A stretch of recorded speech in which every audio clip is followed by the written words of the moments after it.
नमस्कार, जय श्री राम। स्वागत है आप सबका आपके अपने चैनल में। आज के इस वीडियो लेक्चर में हम जानेंगे ज्योतिष शास्त्र में उल्लेखित कुछ प्रमुख राजयोग एवं दुर्योगों के बारे में। राजयोग का नाम आते ही हम सबका मन प्रफुल्लित हो जाता है, परंतु सदैव ये बात ध्यान रखिए, जीवन में यदि सुख है तो दुख भी है और दुख है तो सुख भी है। अगर राजयोग है तो दुर्योग भी है। आइए प्रारंभ करते हैं आज की इस श्रृंखला को। ब्रह्मा मुरारी त्रिपुरांतकारी भानु शशि भूमि सुतो बुधस्य गुरुश्च शुक्र शनि राहु केतव सर्वे ग्रह शांतिकरा भवन्तु। ओम नमो भगवते वासुदेवाय। अगर आप इस चैनल पे नए हैं और यह जानना चाहते हैं कि अपनी कुंडली स्वयं से कैसे निर्मित करें, तो जगन्नाथ होरा, एस्ट्रोसेज, द कुंडली आदि किसी भी सॉफ्टवेयर के माध्यम से या किसी ज्योतिषी से मिलके पंचांग पत्र के माध्यम से आप अपनी कुंडली बनवा सकते हैं, या इस चैनल पे अपलोड किए गए प्रारंभ के कुछ वीडियो देख सकते हैं, जिसमें आप ये समझ जाएंगे कि अपनी कुंडली स्वयं से कैसे देखें। या फिर आप चाहें तो किसी ज्योतिषी के माध्यम से भी कुंडली विचरवा सकते हैं। अगर आप मुझसे संपर्क करना चाहते हैं तो डिस्क्रिप्शन सेक्शन में दिए गए मेरे लिंक पर जाके मुझे ईमेल भी कर सकते हैं या कमेंट बॉक्स में भी बता सकते हैं। तो आइए शुरू करते हैं। चंद्रमा। देखिए, ज्योतिष शास्त्र में चंद्रमा और सूर्य दो बहुत महत्वपूर्ण ग्रह हैं। वैसे तो सभी ग्रह महत्वपूर्ण हैं, पर सूर्य को ग्रहों का राजा कहा जाता है, वह नैसर्गिक बलि ग्रह कहा जाता है, वह सूर्य को पिता व आत्मविश्वास का भी कारक कहा जाता है। वहीं जब हम चंद्रमा की बात करते हैं तो चंद्रमा सुख है, चंद्रमा माँ है। सूर्य के बाद अगर हम क्रम संख्या में देखें तो चंद्रमा का स्थान आता है। चंद्रमा सुख है, चंद्रमा आपकी मन की स्थिति है, चंद्रमा आपका मानसिक सुख है, चंद्रमा आपकी दिमागी स्थिति है। वहीं बृहस्पति की बात करें तो देवगुरु बृहस्पति ज्योतिष शास्त्र में नैसर्गिक रूप से सबसे शुभ ग्रह माने जाते हैं। मैं फिर से रिपीट करना चाहूँगा, सूर्य को ज्योतिष शास्त्र में नैसर्गिक बलि ग्रह कहा गया है, वहीं देवगुरु बृहस्पति को ज्योतिष शास्त्र में नैसर्गिक रूप से सर्वाधिक शुभ ग्रह कहा गया है। दाम्पत्य जीवन में सुख देखना हो, संतान का सुख देखना हो, ज्ञान, शिक्षा, धन, धान्य, ऊंचाई, शोहरत देखनी हो, तो इन सब के लिए हम देवगुरु बृहस्पति को देखते हैं। कहते हैं देवगुरु बृहस्पति की दृष्टि उसी प्रकार होती है जैसे किसी घने अंधकार में वन में आपको प्रकाश की एक किरण दिख जाए। हालांकि कुंडली के हिसाब से 12 लग्न होती हैं, प्रत्येक लग्न में देवगुरु का फलाफल अलग होता है। यह निर्भर करेगा इस बात पे कि यह किन भावों के स्वामी हैं, वह इन पे किन ग्रहों की दृष्टि पड़ रही है, या ये किन ग्रहों को देख रहे हैं। आज हम बात करते हैं सबसे पहले गज केसरी योग की। गज मतलब हाथी, केसरी माने सिंह, यानी कि हाथियों के झुंड में जो सिंह के समान प्रतीत हो वही है गज केसरी। हाथियों के झुंड में जो सिंह के समान प्रतीत हो वह है गज केसरी। कहते हैं बृहद पराशर होरा शास्त्र, मंत्रेश्वर की फल दीपिका व जातक पारिजात, अगर आप इनका अध्ययन करें तो इस निष्कर्ष पे हम ये आते हैं कि इस योग के निर्माण में प्रमुख रूप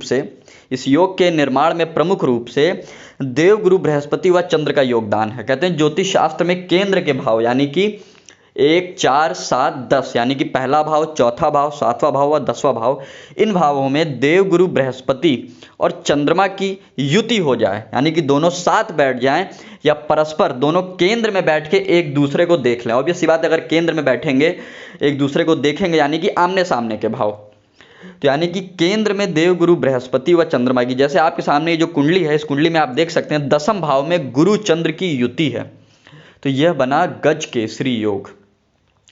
हालांकि यही अगर गुरु चंद्र मान लीजिए चौथे और 10वें भाव में होते, मैं मान के चल रहा हूं कि आपको पता होगा कि कुंडली में चौथा भाव किसे कहते हैं और 10वां भाव किसे कहते हैं। आपकी स्क्रीन पे जहां 6 नंबर लिखा है वो है चौथा भाव, और जहां 12 नंबर लिखा है वो है 10वां भाव, ठीक है। और जहां 3 नंबर लिखा है वो है मिथुन लग्न की कुंडली, ये एक मिथुन लग्न की कुंडली है, और जहां 6 नंबर लिखा है वो है चौथा भाव, और जहां 12 लिखा है वो है 10वां भाव। यहाँ 10वें भाव में गज केसरी योग का निर्माण हुआ। अब जैसे यह कुंडली आप देखिए, यहाँ मैंने लग्न नहीं लिखा, यहाँ मैंने राशियों के नाम नहीं लिखे हैं। यहाँ लग्न में यानी पहले भाव में चंद्रमा बैठे हैं और 7वें भाव में देवगुरु बृहस्पति बैठे हैं। देवगुरु बृहस्पति अपनी 7वीं दृष्टि से चंद्रमा को देखेंगे या देख रहे हैं, वहीं चंद्रमा भी अपनी सप्तम दृष्टि से देवगुरु बृहस्पति को देख रहे हैं। हमेशा ध्यान रखिएगा, किसी भी योग या दुर्योग में कुछ बातें बहुत महत्वपूर्ण होती हैं कि वह किस भाव में बन रहा है, पहली बात। दूसरा, जो जिन ग्रहों से वो बन रहा है, जैसे यहाँ पे गजकेसरी योग देवगुरु बृहस्पति व चंद्रमा से बन रहा है, तो यहाँ बृहस्पति और चंद्रमा के अंशों को देखना बहुत ज़रूरी होगा। वह ये भी जरूरी होगा ये किन नक्षत्रों में बैठे हैं और इन पे किसी पापक ग्रहों की दृष्टि यानी कि राहु, केतु, शनि या मंगल की दृष्टि तो नहीं पड़ रही है। यहाँ एक बात मैं और बता दूं, जातक पारिजात व सारावली व कई अन्य ग्रंथों में यह भी कहा जाता है कि यदि चंद्रमा पे पूर्ण रूप से बलि व शुभ ग्रह शुक्र व बुध की दृष्टि पड़ जाए तो भी कई ज्योतिषी ग्रह गजकेसरी योग को मानते हैं। जैसा कि मैंने कहा, कई ज्योतिषीय ग्रंथों में इस बात का भी उल्लेख मिलता है कि यदि पूर्ण रूप से बलि चंद्रमा पे शुभ ग्रह शुक्र व बुध जो कि पीड़ित ना हो, ध्यान रखिएगा शुक्र और बुध पीड़ित नहीं होने चाहिए, अगर उनकी दृष्टि पड़ जाए चंद्रमा पे केंद्र में तो भी गजकेसरी योग का निर्माण होता है। हालांकि बहुत से ज्योतिषी त्रिकोण में बनने वाले गजकेसरी योग को भी अति शुभ मानते हैं। अब बात करेंगे ज्योतिष शास्त्र के सबसे बुरे दुर्योग की, केमद्रुम योग। कहते हैं चंद्रमा के आगे और पीछे, यानी चंद्रमा किसी भाव में बैठा होगा, चंद्रमा के आगे और पीछे यानी चंद्रमा से एक भाव पहले और चंद्रमा के एक भाव आगे कोई ग्रह ना बैठा हो, चंद्रमा पे किसी ग्रह की दृष्टि ना पड़ रही हो, वह चंद्रमा से केंद्र में गिनने पे कोई नैसर्गिक शुभ ग्रह ना हो, तब केमद्रुम दुर्योग का निर्माण होता है। कहा जाता है ये ऐसा दुर्योग है, इसमें जन्म लेने वाला जातक दरिद्र की मौत मरता है, वह उसके परिवार को मृत्यु के उपरांत भी धन धान्य इन सब चीज़ों से वो वंचित हो जाता है। हालांकि यह अतिशयोक्तिपूर्ण है, वर्तमान में ऐसा बहुत स्पष्ट रूप से दिखाई नहीं देता है। जैसे इस कुंडली में आप देख सकते हैं, आप देखिए चंद्रमा के आगे और पीछे कोई शुभ ग्रह नहीं है, यानी कि नवम भाव खाली है, सप्तम भाव भी खाली है, अष्टम भाव में चंद्रमा बैठे हैं। वहीं किसी भी शुभ ग्रह की इन पे दृष्टि नहीं पड़ रही है। देखिए, अगर हम केमद्रुम योग की बात करें तो निस्संदेह इसके बारे में शास्त्रों में जो उल्लेख मिलता है वह बहुत ही डरावना है, उसको सुन के हर किसी का मन भयभीत हो जाता है। परंतु जब भी केमद्रुम योग को देखिए तो हमेशा देखिए कहीं वह भंग तो नहीं हो रहा है। हालांकि बात मैंने अपने पहले के वीडियो में भी कही, अगर कोई योग या दुर्योग बनता है तो वह अपना फल जरूर देता है। हाँ, अगर वह भंग हो रहा है, खंडित हो रहा है, क्षीण हो रहा है या उसका परिहार्य हो जा रहा है तो इसका मतलब ये हुआ कि उस राजयोग में उसके अच्छे फलों में कमी आएगी, या अगर कोई दुर्योग है तो उसके बुरे फलों में कमी आएगी। परंतु अगर योग बन रहा है तो वह अपना फल जरूर देगा। यह इस बात पर निर्भर करेगा कि वह योग कितना प्रभावी है। कहने का मतलब ग्रहों के अंश, उनके भाव, उनके नक्षत्र, उन पर पड़ने वाली दृष्टियां इस बात को तय करेंगी कि कौन सा राजयोग कितना ज़्यादा शुभ प्रभाव देगा, वह कौन सा राजयोग कितना ज़्यादा श्रेष्ठ प्रभाव देगा, या कौन सा दुर्योग कितना ज़्यादा अशुभ प्रभाव देगा। अब इसी क्रम में हम बात करेंगे अनफा व सुनफा योग की। बहुत ही सुंदर योग हैं ये। ज्योतिष शास्त्र कहता है यदि किसी व्यक्ति की जन्म कुंडली में चंद्रमा से ठीक अगले भाव में, सूर्य को छोड़कर, ध्यान रखिए हम सूर्य की बात नहीं करेंगे क्योंकि सूर्य अगर चंद्रमा के ज़्यादा नज़दीक हो जाए तो चंद्रमा को अस्त कर देंगे। सूर्य के नज़दीक अगर चंद्रमा आ जाएंगे तो वो उनको अस्त कर देंगे। यहाँ कहा गया कि चंद्रमा से ठीक अगले भाव में कोई भी शुभ ग्रह मौजूद हो तो बनता है सुनफा योग। वहीं चंद्रमा से एक घर पीछे कोई शुभ ग्रह बैठा हो तो बनता है अनफा योग। मैं फिर से रिपीट कर रहा हूँ, चंद्रमा कहीं बैठे होंगे तो अगर चंद्रमा से एक घर आगे, ठीक एक घर आगे अगर कोई नैसर्गिक शुभ ग्रह बैठा हो तो बना सुनफा योग, और चंद्रमा से ठीक एक घर पीछे कोई नैसर्गिक शुभ ग्रह बैठा हो तो बनता है अनफा योग। पर ध्यान रखिएगा, सुनफा और अनफा दोनों ही योगों में हम सूर्य की बात नहीं कर रहे हैं। क्यों?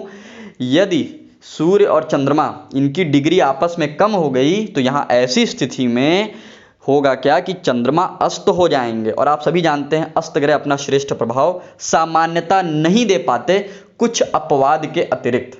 जैसे यहाँ देखिए लिखा है सुनफा योग। अब आप देखिए चंद्रमा से ठीक एक घर आगे शुक्र बैठे हैं, चंद्रमा से ठीक एक घर आगे शुक्र बैठे हैं। अब इसी प्रकार अगर हम देखें तो इस कुंडली में एक तो चंद्रमा केंद्र में है, ऊपर से चंद्रमा से ठीक एक घर आगे भी एक शुभ ग्रह हो गया, तो यहाँ पे सुनफा योग का प्रभाव ज़्यादा होगा। अब अगर चंद्रमा बलाबल के साथ हुए, यानी षडबल में बली हुए, अच्छे नक्षत्र में हुए, और क्या नाम है नवमांश में अच्छे राशि में गए या वर्गोत्तम हो गए, तब इस योग का प्रभाव और ज़्यादा मिलेगा, तब इस सुनफा योग का प्रभाव और ज़्यादा मिलेगा। अब इसी तरह देखिए ये अनफा योग, यहाँ भी चंद्रमा चतुर्थ भाव में, चौथे भाव में बैठे हैं, और हालांकि चंद्रमा को चौथे भाव का कारक भी माना जाता है क्योंकि चौथा भाव माँ का होता है, सुख का होता है, और चंद्रमा को माँ की संज्ञा दी गई है। अब यहाँ पे देखिए अनफा योग में चंद्रमा से ठीक एक भाव पहले शुक्र बैठे हैं, तो ये बना अनफा योग। ठीक है, हमेशा ध्यान रखिएगा किसी भी योग दुर्योग को देख के घबराइए नहीं। सबसे पहले एक चित्त होकर ये देखिए कि जो भी राजयोग या दुर्योग बन रहा है, अगर वह एक ग्रह से बन रहा है या 2 या 3 ग्रहों से बन रहे हैं, तो उन ग्रहों के अंश देखिए, उनके डिग्री देखिए, उनमें कितनी दूरी है, कितनी नज़दीकी है। चलित चक्र देखिए कि कहीं ऐसा तो नहीं कि आपको लग रहा है कि, अब जैसे यहाँ देखिए लग रहा है केतु और शनि की युति है, देखने में यही लग रहा है कि लग्न कुंडली में केतु और शनि बैठे हैं, परंतु हो सकता है चलित चक्र में ग्रहों ने अपने भाव बदल दिए हों। तो हमेशा ग्रहों के राजयोग या दुर्योग के फलाफल करने से पहले सबसे पहले उसका षडबल देखिए, दूसरा उसका भाव देखिए, किस भाव में वह राजयोग। अब मान लीजिए, अब मैंने कहा युति या योग, योग का मतलब होता है दो के मिलने से योग बनता है। मान लीजिए चंद्रमा और बृहस्पति अष्टम भाव में साथ बैठ जाएं तो योग तो बना, लेकिन वह योग बहुत कमजोर होगा और उसको हम गजकेसरी योग की संज्ञा में नहीं रखेंगे। हाँ, आप ये कहिए कि बृहस्पति और चंद्र का युति संबंध है। अब यही अगर केंद्र में बन जाए और इसी पे मान लीजिए शुक्र की भी दृष्टि पड़ जाए तो यह श्रेष्ठ कोटि का गजकेसरी योग बनेगा। उसी प्रकार जब हम दुर्योग की भी बात करते हैं, चाहे वह चांडाल योग हो, अंगारक योग हो, शापित योग हो, तो हमेशा ग्रहों का षडबल देखिए, उनकी चलित कुंडली में स्थिति देखिए, उनका नवमांश में क्या स्थिति है यह देखिए, वह किस नक्षत्र में बैठे हैं यह देखिए, तब किसी निष्कर्ष पे आइए। सिर्फ लग्न कुंडली में बैठे ग्रह को देख के घबराइए मत, और ना ही किसी अन्य तरह की बातों में आइए। स्वयं से अपनी कुंडली देखिए, इस पे विचार करिए। मिलते हैं अगले वीडियो में। जय श्री राम।